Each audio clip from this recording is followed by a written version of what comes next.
কি গো, কোটিপতির বৌদি আজ আমার মতো ড্রাইভারে ফোন দিলা, কি ব্যাপার? ভালোবাসি তাই ফোন দিয়েছি। পেশায় ড্রাইভার ছিলাম বলে বিয়ের আগে তুমি আমাকে পুতুল বানিয়ে খেলেছো, আর এখন বিয়ের পরও এসেছো আমার সাথে মজা করতে।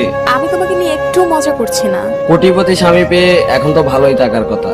আমার মতো এই সামান্য ড্রাইভারকে কি আর মনে পড়ে? সবসময় মনে করি তোমাকে।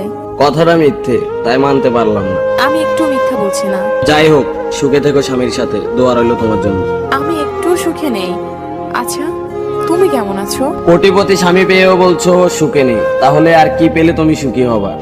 যাই হোক, আর আমার কথা বলছো, তুমি তো জানোই তুমি চলে যাওয়ার পর আমি কেমন থাকবো, ঠিক তেমনই আছি। ভালো লাগছে না আমার। সত্যি করে বলো না, কেমন আছো? আমি কি কখনো তোমার সাথে মিথ্যে কথা বলেছি? না। মাদকটা হাতে নিয়ে নিকোটিনে নিজেকে পুড়িয়ে অনেকটাই ভালো আছি। তুমি ওইসব কবে থেকে খাও? তুমি চলে যাওয়ার পর বেঁচে থাকার ইচ্ছাটাই মরে গেছে।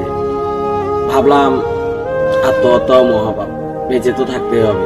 সেদিন থেকে আমার ভিতরগত জুড়ে এই মাদকের বসবাস হয়ে গেছে। আমি জানি এখন আর তুমি আমাকে বিশ্বাস করবে না। কেন? নিজের থেকেও তো বেশি বিশ্বাস করেছিলাম আমি তোমাকে, তাহলে আজ কিভাবে বললাম আমি তোমাকে বিশ্বাস করব না? তুমি কি আমাকে এখনো ভালোবাসো?